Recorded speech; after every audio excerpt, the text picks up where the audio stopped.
Welcome back to Yahoo Finance's education special, What's Next for America's Schools. So a little over a month ago, all the headlines were about colleges and universities, UNC Chapel Hill sending students home, Notre Dame moving classes online, people everywhere just shaking their heads or throwing up their hands about basically young people doing what they do best, partying at school. Is it all behind us though now? The headlines are certainly dying down. Let's get to the heart of the matter and talk about the balance of the semester and the year. What is it going to look like? And bring in Roy Matthew. He's principal at Deloitte Consulting. So Roy, you talk to these administrators all the time. These are your clients, these universities and colleges. Do they think that they have figured out how to operate in a COVID world, or are they still bracing themselves for what's to come? Jen, thanks for having me. The short answer is everybody's still bracing themselves for what comes next. I think it's really important to think about what the last 6 months have looked like for colleges and universities across the country. The last 6 months has done more disruption in this industry than the last 6 decades combined. You think about it, overnight, universities had to switch from in-person classroom learning, research in labs, housing, dining, students on campus, athletics in full swing. Overnight, they had to shift to a completely online mode, and that wasn't easy. That's like asking a cruise liner to take a sharp left turn immediately. It doesn't happen that easily. And so the good news in all of this is spring semester or spring quarter completed. It wasn't elegant, but classes were completed and students graduated or students completed their sessions on time. The bright spot, fast forward 6 months later, is you look at the latest numbers that have come out this week, the overall enrollment dip in the fall is only 3%. If you remember, a couple of months ago, we were all speculating, saying, what is the impact of this pandemic on fall semester or fall session? And there was, forecasts of 10% and 20% dip. Well, it's about 3%. And so that is probably the best news that colleges and universities can have during this time. However, the other side of the coin is the long-term impact is still playing out. And there are a couple of key things to think about. Number one, the financial impact is real. A lot of universities, publics, privates, whether you're large, medium, or small, you're taking a financial hit. And it's not on the enrollment side, it's on the auxiliaries. So think of the revenue that came in from a housing, dining, athletics, bookstore, restaurants on campus. All that has virtually come to a shutdown, right? And so that's number one. Number two, the quality of education. While we could all sit here and say, great, we figured out how online learning works and faculty and students are interacting, the experience is not that great. We did a survey not too long ago where we asked students, thousands of students, what has that online learning experience been like in college? And 80% of students actually rated that online learning experience as neutral or negative. So we could all check the box saying, yes, we've figured this out, but if that experience isn't engaging, then we have a problem.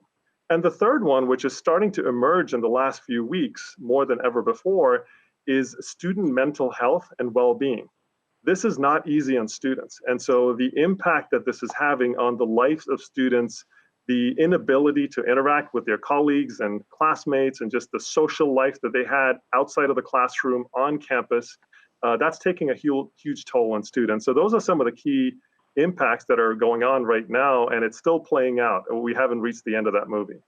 Well, and Roy, I mean, obviously, if we go back in time to the last time we spoke, all we need to do is try to get the doors open, right? That's all administrators tried to do through the summer. But it really sounds like in your outline, as the school year has started, the long tail that this is creating of problems for these universities it sounds like it's much larger than anybody had really been thinking about, even given how large the problem seemed back in May and June.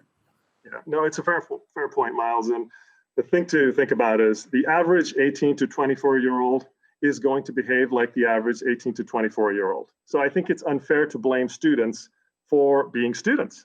I think a lot of universities have done a fine job putting all the precautions in place, all the way from health equipment to safety to creating engaging experiences for students. But you can't control every single action of every single member on campus. And so a lot of universities have done a really nice job creating this culture of community and saying that every individual's actions are going to impact all of us. So how do you build that sense of community to say we're all in this together? So from a short-term perspective, I think some campuses have done a nice job reopening in person or in a hybrid mode, and some others have not. And that's just how the spectrum goes. But to your point, the long-term impact is going to play out for many years. It's financial, it's student mental health, it is the cyber and risk impact around everything being done online right now, and everything may not be done in the most safe and secure way. And that's starting to rear its ugly head right now. And so these are some of the long-term impacts that even if the pandemic magically disappears tomorrow, this is going to play out for a number of years, and it's going to fundamentally shift the higher education industry and the model globally. As it's playing out, and these are serious issues. Jobs are on the line, health is on the line. I have to tell you, one thing parents are talking about, though, and I'm not trying to make light of it, is do you think it's going to be harder or easier to get into college in the next few years? I personally think, it obviously depends on the university, but I think considering the fear of what's going to happen to enrollment, you look at the last decade, enrollment in the U.S. in colleges has declined. And so with universities having that financial pressure to make sure that they don't create some sort of deficit by being too selective, there are a number of universities that have said, we're going to make sure that we give the benefit of the doubt this year and next year to prospective students to make sure that we don't have an enrollment issue, and because that automatically translates to financial. So if you're an aspiring college student out there this year or next year, I think this is a great year to apply for, and I know you couldn't have timed this, but if you're in the 11th grade or 12th grade, you're graduating high school and you're thinking about college and you're wondering whether you should take a gap year or sit out a couple of years, I would personally apply, because this is the year to apply. It doesn't mean that colleges are going to change their acceptance standards or admission standards. All of that is evolving as usual, but all else being equal, this is a great year to apply. Roy Matthew, great to get a chance to talk with you again. Deloitte Consulting Principal. Have a great weekend.